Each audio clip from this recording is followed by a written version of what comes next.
Mbote bandeko balandi ya émission Mbongwana nazali na esengo ya kozali susu liboso na bino mokolo ya lelo pour da ko présenter bino émission na bino o bolanda kana bokebi. Merci mingi na bino ba bonso bozwami na commune ya Lingwala pe à partir ya YouTube ya Canal Kid Télévision o bozali kolanda biso libanda ya mboka. Merci mingi na bino to yambi mokolo ya lelo pour na bino mwana mboka Alexis Eketebi, président ya Fondation Eketebi pe cadre ya Mouvement de Libération du Congo et le monaye to kolobela mayematali actualité politique mayematali bisono sotoye bimboka ezali secoué na pandémie ya Covid-19 troisième vague o esengeli moto na moto ayeba komi batela pe kotosa ba geste barrière sans plus tarder to koti bala moko na kati ya masolo na biso mbote na yo mwana mboka Mbote Mama Rosette. To yambione semo mokolo ya lelo to bandi ete fondation makabonyo ezali koleka malamu. Oui, fondation ezokoleka malamu, c'est vrai avec ba mesures barrières ya Covid, ezo la paix moi ralentissement na moi activité, mais en somme na moi ba piste na biso makasi makamboza kotambola.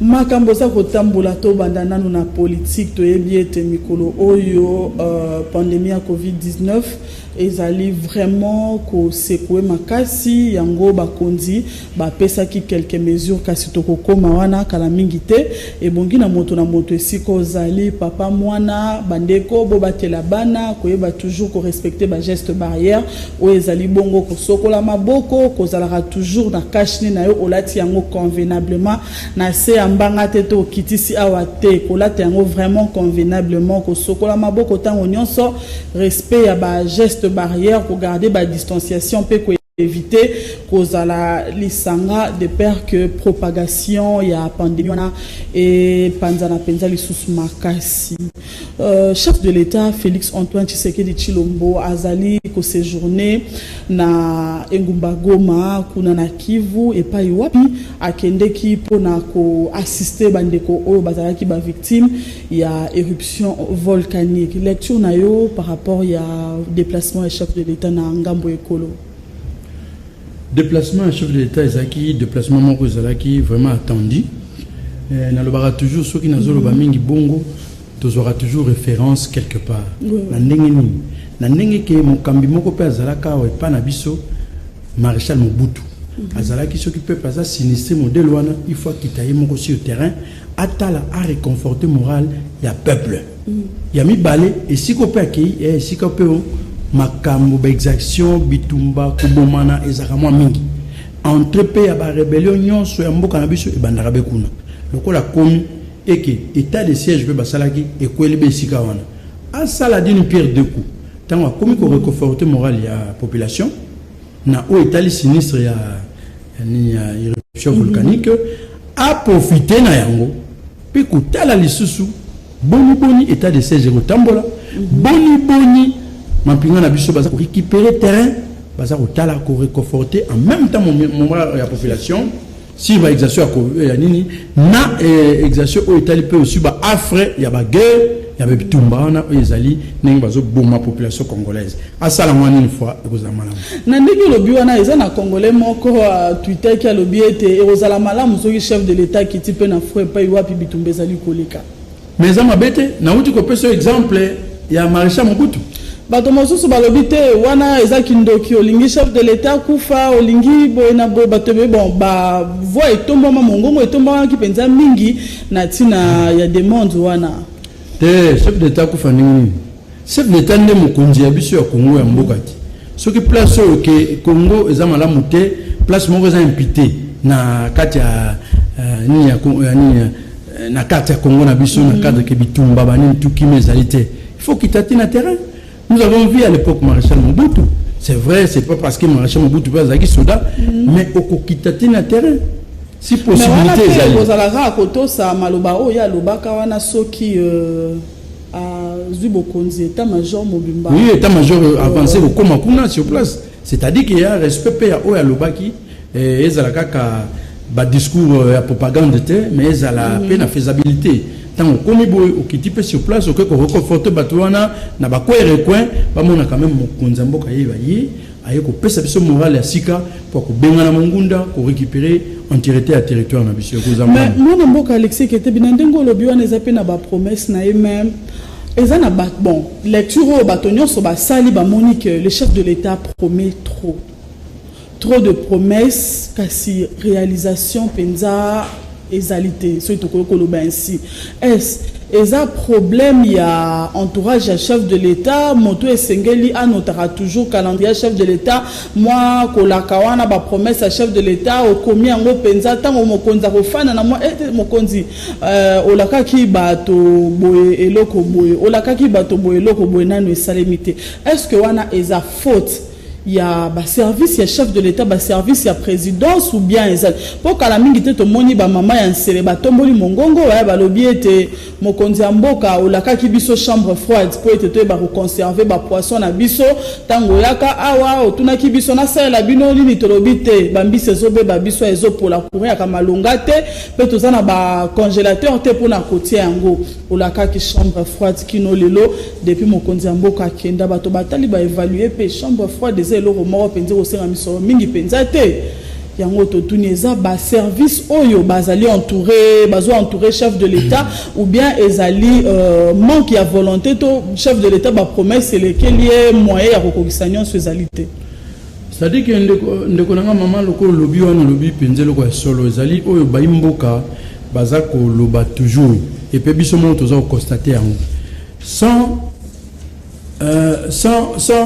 plus tard que avant-hier ou il y a quelques jours, on connaît il va annoncer dans les jours qui viennent bah mesure ya makasi. Ce qui est lobby bongo, en fait, créer des charges na yo ko pesa bato ezapé ya makasi pour que les gens sentent. Bah mesure moko de connaît et tout ba lobby ango makasi. Mais na oto yo ka je comme on connaît leki ya lobby. Ouais to ko mawana aleki à lobby, mais vous ne sentez pas qu'il y a des mesures à connaître n'engé l'Obamaki. Donc c'est-à-dire que malobezo le cas mingi à l'avance, mais la faisabilité ils osent amoquer. Oh, bah latin bah lobby reste non ouema. Maloba ezala moquer, mais salande ezala mingi za koleka. Tu vois un peu ma kamoni ngone salema bien té. Au moins ba service, mon komisuna le kaka na lobaka boy. Mon konamboka lokola uti ko comment c'est vrai que Mbali Bosuna a géré ba poste ya modèle wana chef de l'État. Akamata ba conseiller même ya kala ba ceux qui ba conseiller bazali na époque ya président Kasavu bazali au bendiata moko na bango soka kufate ayala boni na époque bosalaki nenge nini azupo ya 60 ti ya mobutu azupo pouvoir 65 ti mobutu okende azupo quelques-uns oya malamu bazanga raté au kamato sangisi bazala lokola consortium na yo ya ba conseil. Parce que vous gérez l'État. Conseil de sages, on a toujours référence. Est-ce que tout le monde n'est pas le cas? Et surtout, dans le cabinet à chef de l'État, il faut des gens outillés. Bateau moto ezali et fanda. Pourquoi? Parce que les loyaux, ceux qui moto azali, azarane na boîte de nuit, azarane na tambola, azane moto ya bamakambo kilikili, azana tenté ya concevoir au union sur chef à l'obar. Chef de l'État, lorsqu'il parle, il a parole, la force de loi. La parole du chef, c'est la force de loi. Parce qu'il y a beaucoup d'institutions. Ce qui a lobby, motomo se faisant la confiance que Makambo, Mokonza lobby, il faut et salement. Ce que tali kala vampire romaine, banin tu et tout Mokonza lobby. Même dans la Bible les alliés. A côté na moto Bible, tu reçois la moto ni namani, ce qui ni tu reçois les nini, habite tu reçois les bobo. Tant mon chef a lobby, exécution directe. On commence à appliquer comment tu vas élever mon tour na niveau chef alingaki na ndenge pasengaki parce que malobanese force ya loi. Alors ba conseiller bazali il faut cahier de charge na bango ezala tant mo konzaki a bêtement discours à lobby boya promesse loko bobo comment tu botiango faisabilité na mo faisable rapide so bo monike dans 2 mois dans 3 mois ko sali maboye bobitala malobo mo konzalo baka tala yango makambango yango esalami à ce moment là population comme on a confiance dans la maloba il y a chef de l'État mais ceux qui promettent ces le cas mingi c'est ça ils ont ça la paix bien te bato comme appel à la kakanae mais à et comme a discrédit surtout pour la population et comme a discrédit non tout vous en a confiance c'était balobara mingi mais faisabilité et ça les raté alors on est amabe il faut vraiment basimbi conseil chef de l'État basimba cabinet basimba bureau bazara toujours na moi bloc note il y a que retenir au nom chef de l'État prometaka pour ba comment na exécution. Toti kala kaka na basango wana chef de l'état oyo alobaki ete a annoncer le lenge outi kolobelango awa ba mesure ya makasi. Tomoni bato ebele bakomaki na mwa bobangi a confinement lisusu tala e baba conséquences na yango bato boye kasi tomoni ete chef de l'état a pesi quelques mesures alobi ete fermeture ya ba discothèque ba boîte de nuit ba restaurant et ko sala nango mais il faut qu'on respecte ba gestes barrières pas de rassemblement de plus de 20 personnes ba église bato ba sengeli ko sala mingi te ba respecter ba gestes barrières ba garder distanciation sociale a bloqué lisusu likambo etali couvre-feu va maintenir en gros 22h kino 4h du matin. Lecture nayo par rapport il y a quelques décisions na mokonza mboka oti kozwa kolandisa ma troisième vague ya pandémie à Covid-19. Yango mato zongi toujours kana oyo to bane ko loba c'est-à-dire que ba maloba ezolo ba avant eza maloba makasi mais en réalité na application na ozo salema ezali penza makasi te. Lelo au moment na ko répéter une chose quoi ba matiseli biso effet pandémie ya Covid-19. Évidemment évolution ndenge to zomona eza presque le quoi ya ka deuxième pandémie. Na ya troisième eza presque ndenge moko. Mais aujourd'hui ba matisi en plein na ngona ndenge ki ba salela ngo publicité sur makazi. Il se fait que monde ba fait nango bande ko na biso ba Dubaï ba kanyi nzela po ba congolais. Ba kota te.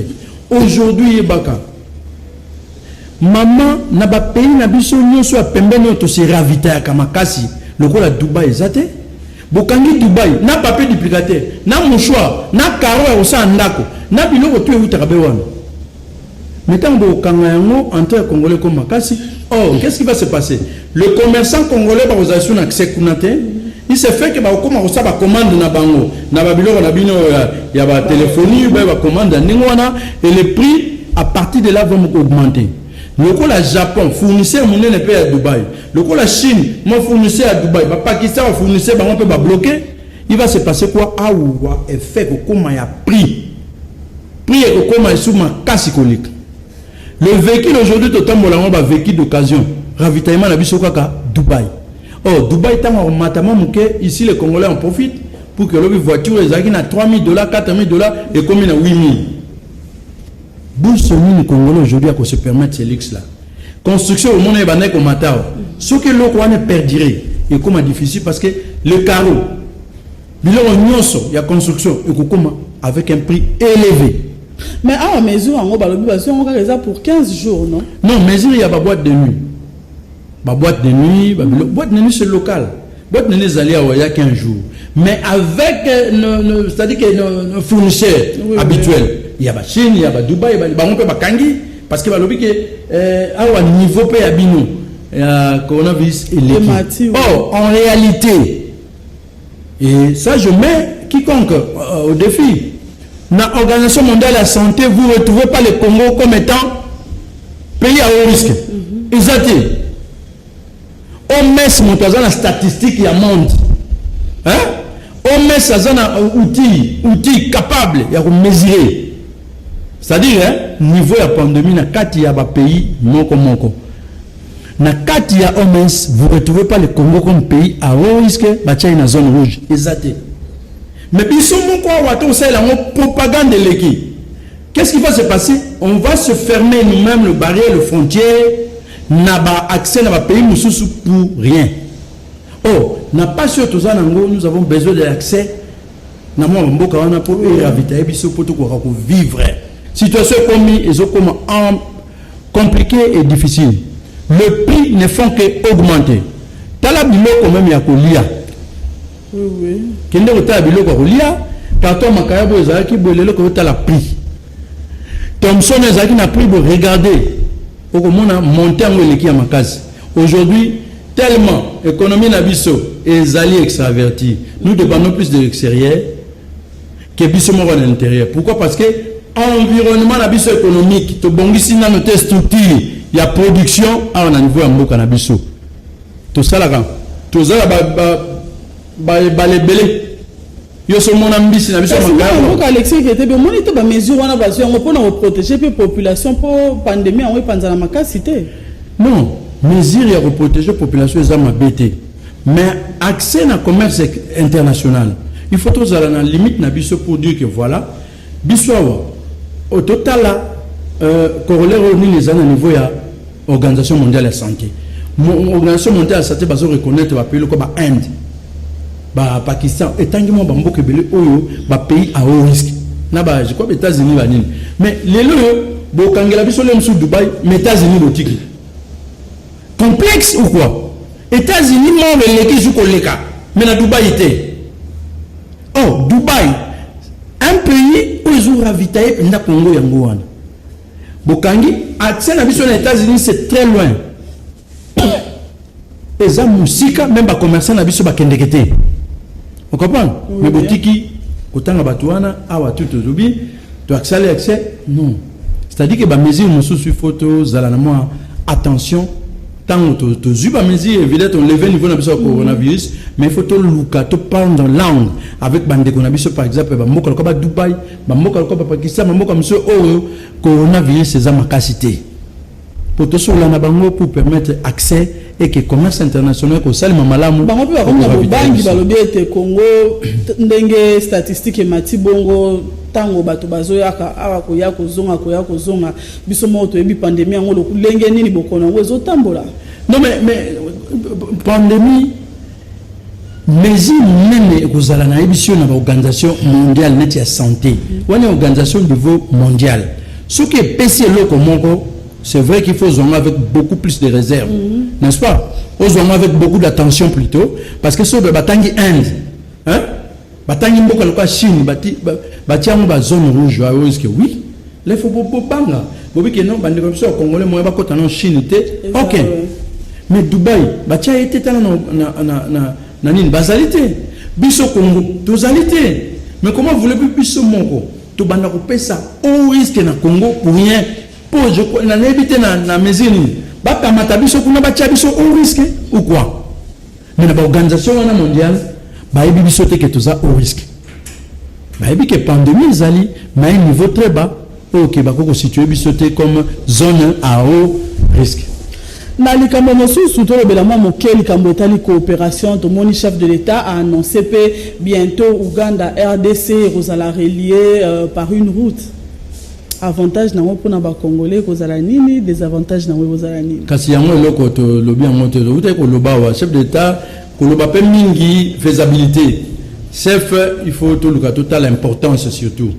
Ouganda oui, Ouganda peut appartenir à l'est, mais tozana na eloko mususu otile le salemate. Congo Brazzaville Congo Kinshasa. Pour un eau profonde à banana pe. Pour un eau profonde à banana. Tilelo, d'accord. Et si mbate salemate tilelo, ça se fait pas. Comment tu vois là non Ouganda? Ouganda c'est vrai, ils appellent frontière, on a besoin de nini tout, ils allaient payer accessibilité qu'on appelle à marchandises, mais il faut total importance. Pour wana ce qui le ba relié en gros, je crois que et qu'on diminue mission même de faire à douane. N'est-ce pas? Oui. Aujourd'hui, on retrouve le Congo comme étant pays où la douane est plus élevée. Maman, ok, mon pays en Chine, vous faites un plein de conteneurs, 40 pieds à conteneurs, vous allez plein à $5,000. Mais lorsque vous allez payer votre transport, au long de Chine, ti Nakisasa, bah foutu sur le transport, lève $9,000, $10,000 pour le transport et conteneur, pour la location conteneur. $9,000. Vous arrivez ici dans la douane, machine à onde va mettre à n'engagez. Moto musu sur 40 pieds, conteneur plein, a foutu $12,000. Yo au commune à 16,000. Musu 14,000, musu 13,000.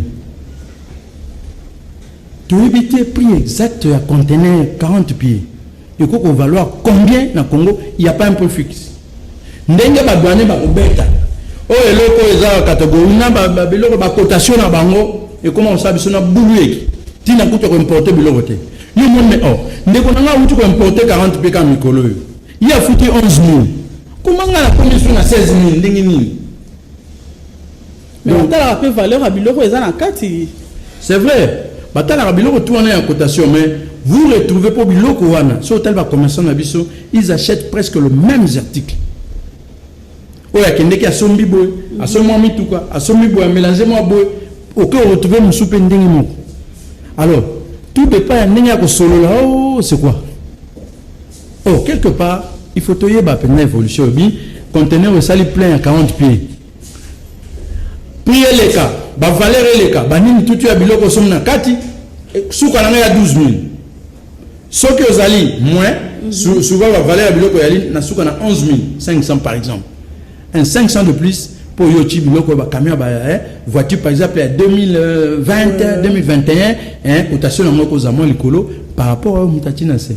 Un 500 de plus on peut comprendre.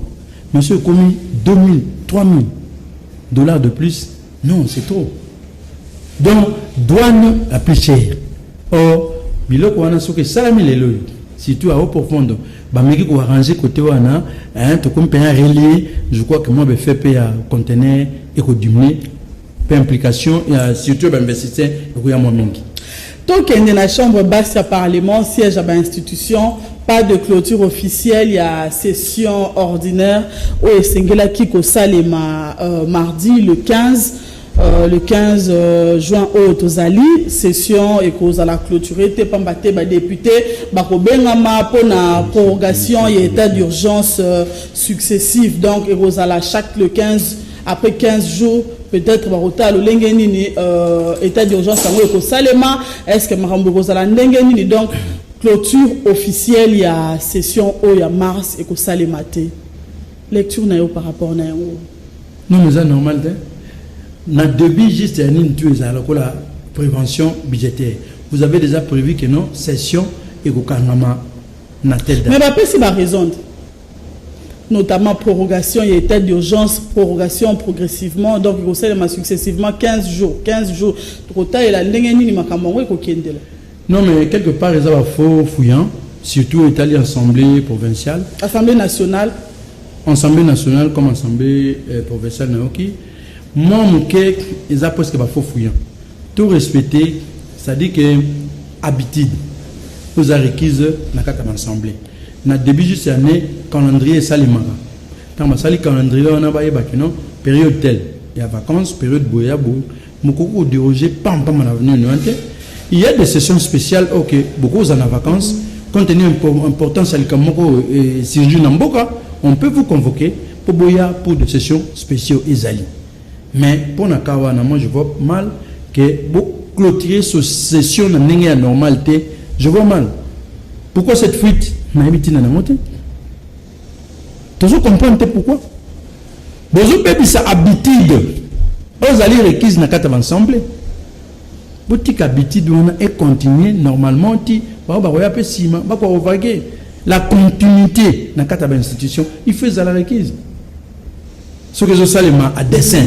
Na sentiment à battu. Non, on a besoin de gérer l'institution comme il se doit être. Mais c'est une état d'urgence. Mbala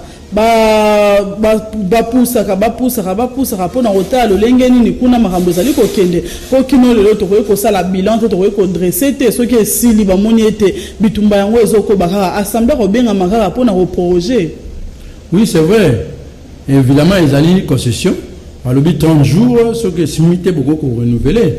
Mais au moins, bah ça rappelle bah imboka feedback ya onyo soza le terrain tozo kangoka lokola ba sango ya bale zo beta masoki na Paris soki wapi tozo kaka Messi a dribla ki bato misatu te toyoka ke lelo ba botoli mboka tel bilile ye bino ba panzi sango bo kiti na terrain bo zu possession mboka wana bo pese sango bo sale ba mission pe wana tout le monde be bato bayane tena mboka na ko se reconnaître abia mboka na biso yango wana soki sake soki nini mboka na biso yango wana mboka ba botoli tala kutu ndako na biso yango wana c'est ça information fait tambola tambozo récupérer sinon te et vous allez kalem sur topi ote bande ko ba kitikuna déjà rebelle comme ko kima c'est ce qu'on nous dit rebelle comme ko kima to récupérer déjà mboka to mboka ngoza tibo récupérer ça combien de kilomètres pour na mikolo déjà to kei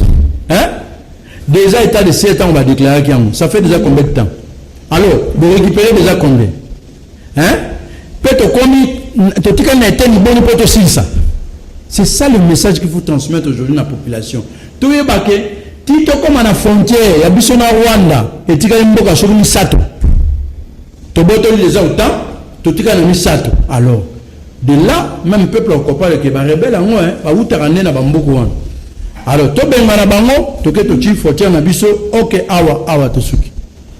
Mais tozomona pe ba réalisation ezali tozomona na ba message ezoya awa babundaki atako koto bitumba ezosi bitumba place mususu ezo persister mais quand même FARDC tomoni quand même tomoni bazo progresser pe malamu te FARDC c'est vrai azo se comporter malamu biso ba imboka nde tozo senga ke communication ezala rapport yebaka nous pouvons ezamboka na biso Congo n'est-ce pas.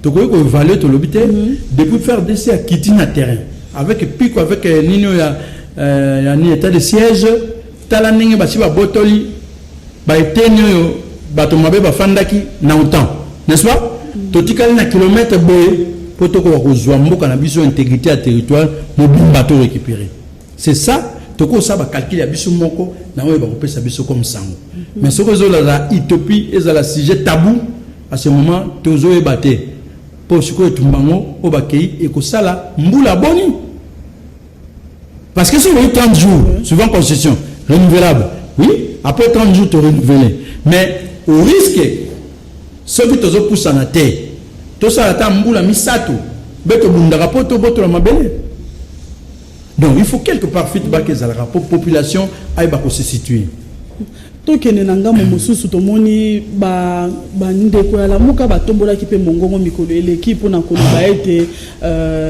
des politiques pour na ko na dépolitisation ya CENI sengel cause la dépolitiser commission électorale indépendante na ndenge coordonnateur ya lamuka na mwana mboka Adolphe Muzito asenga ki alobaki ete esengeli ma confession religieuse et longo pena société civile bangonde ba kamba CENI ba politico et sengeli bazala na assemblée plénière pour na observer ceux qui ba mone sika ba tamboli malamu te ba interpeller bango ba lobité sika o sengela ki ezala nde boye lecture non na ndenge bazo senga penda CENI ezala a politique maman ezali loko moko eza malamu CENI il faut ezala politique parce que ba parti pris et kozalate.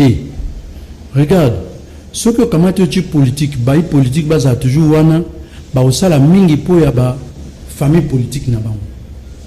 Ba osala mingi po famille politique. Le problème que nous avons eu au regard de l'élection avec Moka Labiso, ce que tu as l'élection à 2006, n'est-ce pas? Lelo Moka Mambatolo Barke Bemba Mouta Ganyaka. Bon matin. Est-ce que va faire ça Bemba? Parce que famille politique n'est pas une carte bazo dirigée. Nekonabiso Oyo, Azaki on a malumalu. Il n'est pas venu de confession religieuse. Le Lobayo Sarabino le compte, il n'est pas venu. C'était la proposition, il y a pouvoir à cette époque-là. Bazui Sango Moko Boy va travailler pour bâtir ma formation, mais ce n'était pas la volonté de l'église catholique. Balukarabala, c'est l'église catholique le Kouamizaki volonté à malumalu. Malumalu l'a fait les élections à sa manière. Il y a pesé toujours. Ba famille politique naïe. C'était le pouvoir à l'époque à Pessi Bango pouvoir. Tout l'année élection mi balé ndenge moko. Balobi papa Tshisekedi de muta gagnaki. Balobi te réalité oh biso wa congolais to yebi. Papa Tshisekedi de muta gagnaki. Est-ce que ba pesa ki? Ba pesa ki te comme élection mi sat. Alors lelo yo to lingi boyi. To dépolitiser à solo CENI. Ngai na zolo ba mingi bato bazolo bango mingi na ndenge mususu concrètement Ngazotala IDPS was parti au pouvoir. Bandera IDPS 37 ans à l'élite, il y a opposition. Basengaka toujours que l'élection est à la transparente. Ndengango yango bango bazana pouvoir basa cette élection transparente. Vous comprenez? Batia penza makamonuso malonga ba dépolitiser pour les politiciens biso totika la banda ba politiciens tourelana, n'est-ce pas? Société civile, société civile, où il y a responsabilité, responsabiliser yango. Moi je vous dis, on prend l'église catholique responsabilisée. Et vous en avez parti plus tard, Vatican, Miso, Bapesi moyen, tout est quitté, société civile, où il y a solo, pas les pas, société civile, où il y a un parti politique, embelli, société civile neutre, Bakoti, peuple a kamati miso na inyo so boaki likona bango mama na biso élection ko zamana pour moni ba oya ba société civile ba ko banga ko sala tricage ba ebi couru ya peuple mais ba politicien mais tozo mona pe ba église bango na bango bato mangomba wana moko ndongo na peza église catholique RSC ba église de réveil ba musulman ba kimbangiste pe ba temi on dirait boyoka ni peza te pona kopona moto o ozana moto abokambiseni non c'est-à-dire que ba bipolarisation par exemple ba église ezali kimbangiste tout le monde est comme moi deux poules banintu mais il y a moyen ko yokanisa bango po batinda délégué na kati à supposer si on dit kimbangiste ba utinda deux délégués n'est-ce pas alors pour matata ezarate oya hello batini délégué moko ça nous arrange bolobio église nini musulmane comme on a deux poules avant tokende ba élection disons élection à bureau à Seni bo harmoniser parce que bango temps avec assistance ya balingomba na bango ya likolo ba ye ba sala assistance ba harmoniser ba ministre chef légal pour conduire musulman na kati ya Congo. Je crois que c'est lui qui va décider.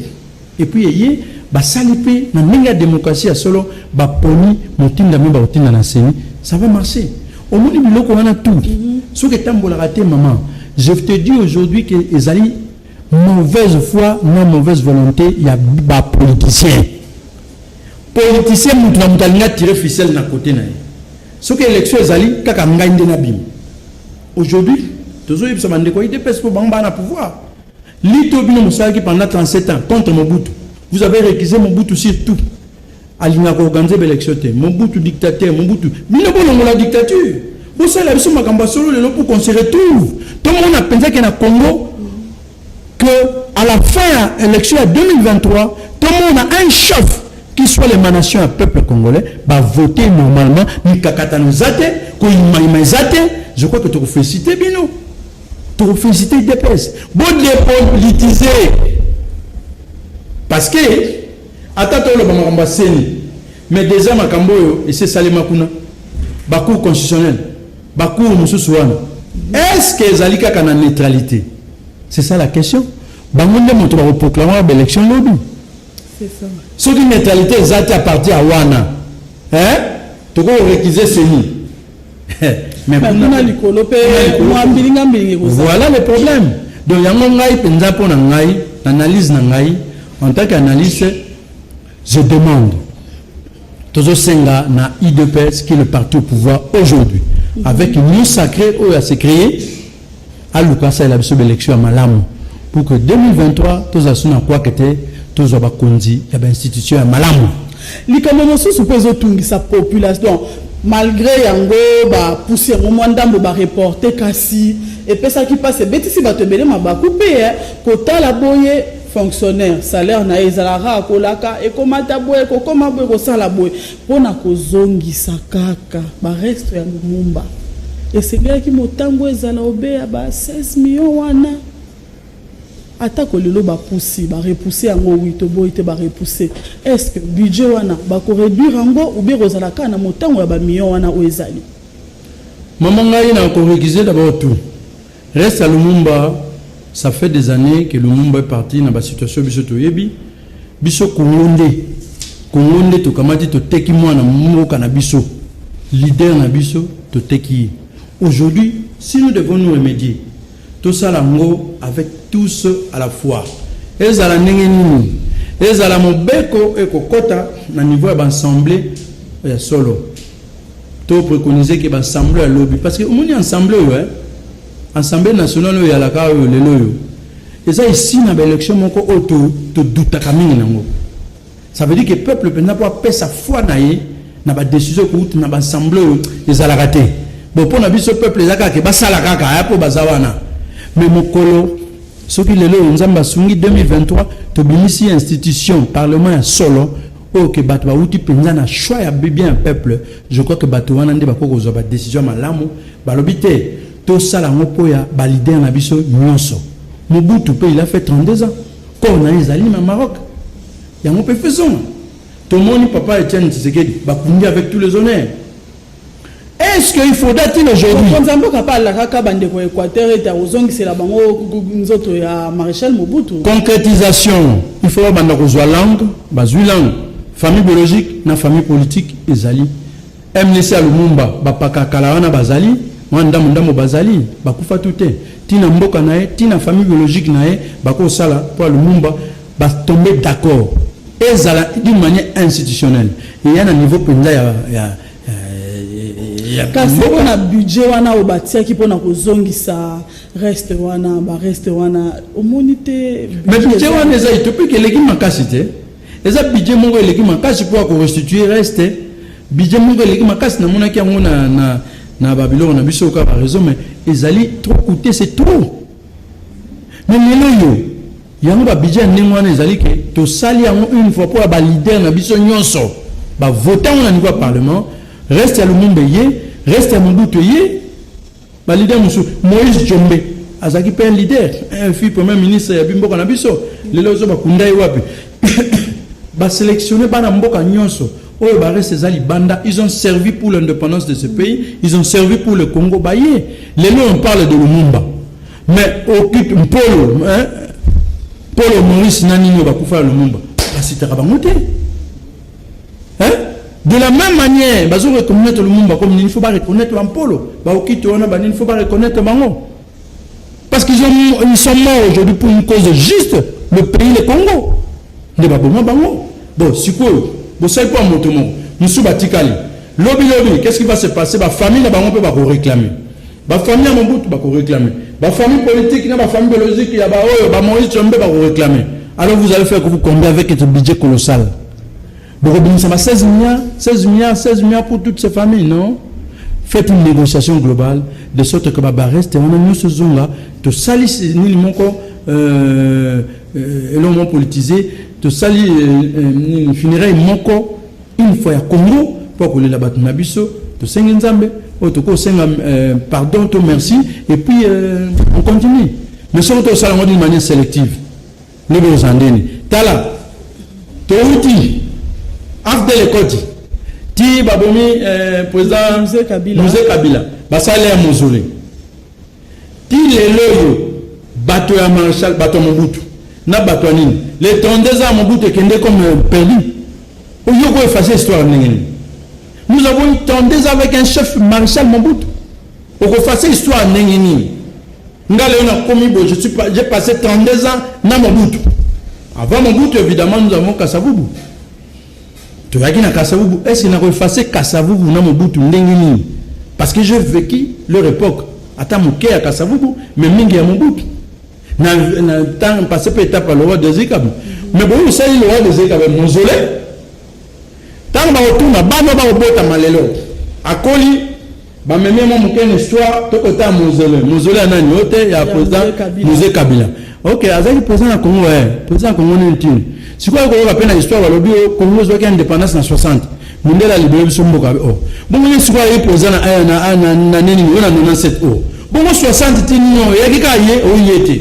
a espérons que rekokisama mokonzi mboka la kaki to remona pe Mobutu pe ba kosalela e oya e mausolée ozala pe digne lokola moto oyo mokonzi wa kambara pe mboka pendant 32 ans maman ezali ka inaperçu ezali mabete ala kaki oui c'est vrai mais ezali makambo bango tout bazali ba leader o ba gérer ki na Congo na mboka na biso Congo et ils sont des Congolais to kamata ba reste na bango tout d'une manière solennelle et officielle avec un budget pour voter et ça évidemment c'est une proposition, nous ne sommes pas gouvernement proposition on a salaire en 1000 fois et que ça malam mingi to sali ni solennel et puis moi la mboka Alexis qui depuis to comme ko poussa la malembe pona ko suki se mission ya mokolo ya lelo to lobela mo moke dossier o ya congolité likambo e ka aussi bato soyi na monoko bato ba komi ko sala ba analyste ti alobite ngana ko fanda boso ina bayi neti pakistanais moko ya balinga na boti mwana kuna lobi mwana wana rejoindre na ba droite lokola congolais donc likambo wana penza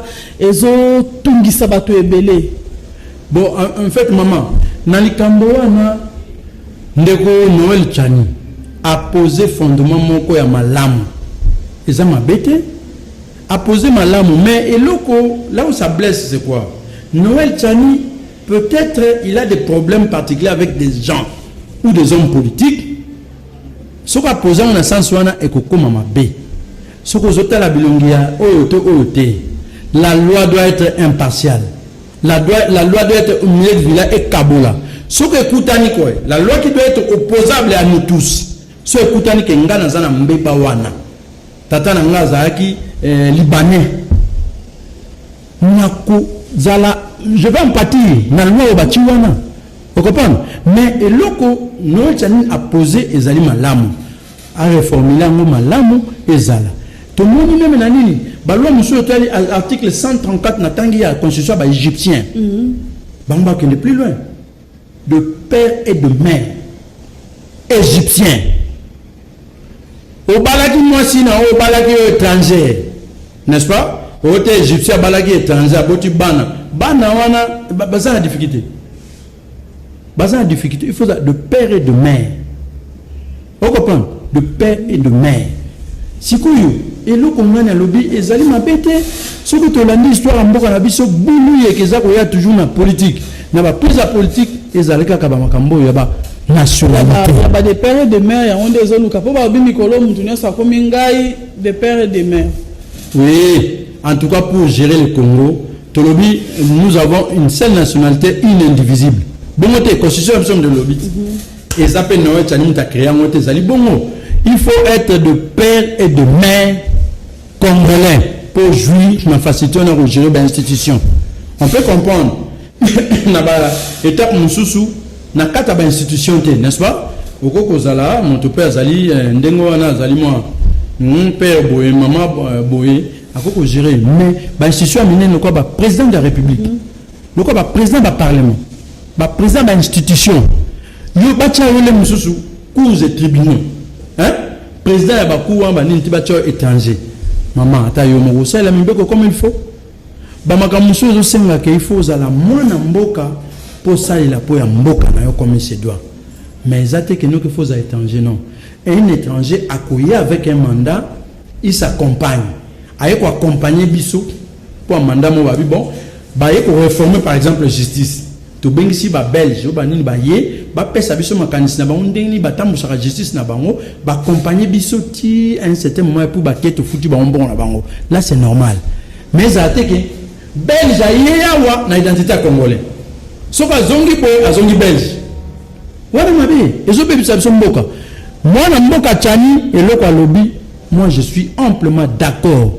Mais atika ba préjugé vous avez parti pris ce cas où viser le moto a viser moto moko wana nde mabe après ça wana ye salami na ndenge sengeli wana so que salami na ndenge sengeli mama tozali d'accord pour une fois pour toutes totika ba divergence ezalaka sur le plan nationalité ya mozo mabiso mabe lelo tozwa na mboka na biso ba chef d'état major pour conduire un pinga étranger ndeko na biso moto wala bimbala oui tout le monde va y aller ba étranger président so bito za ya biso kala afdel tang ba ye ba lobi na biso botala wana bilongo étranger ça si mami kolo tango bebani omoni siko makambo loi ndenge yala nationalité tango bebi entre bango mon conseiller biso à cette époque là bi botala est-ce que bebi ko kombola bango après biso na ba kombola bango ba étranger mon za mabi moi ko so na sentiment ba tuté. Il faut être opposable à tous et impersonnel. Donc, comme presque na souka message moi liloba pour na bandeko to pe ba membre ya fondation Eketebi. Pour la bandeko fondation merci mingi toza okota na Kalamu spécialement na Banayolo. Banayolo no bo bongama avec maître Nabiso Kitsekwa ou sa zongi za na terrain. Tous les gens na yolo vraiment avec fondation tu peux ça aider à sika nengi ba mamba ko tambola pour ba ko rezoa moi crédit muke ba ko tambusa makamuna bango sur le plan ya société ko relancer mo muke ba petit commerce na bango yo za malamu ou ya vie na bango. Merci beaucoup, merci Bandeko Balandi.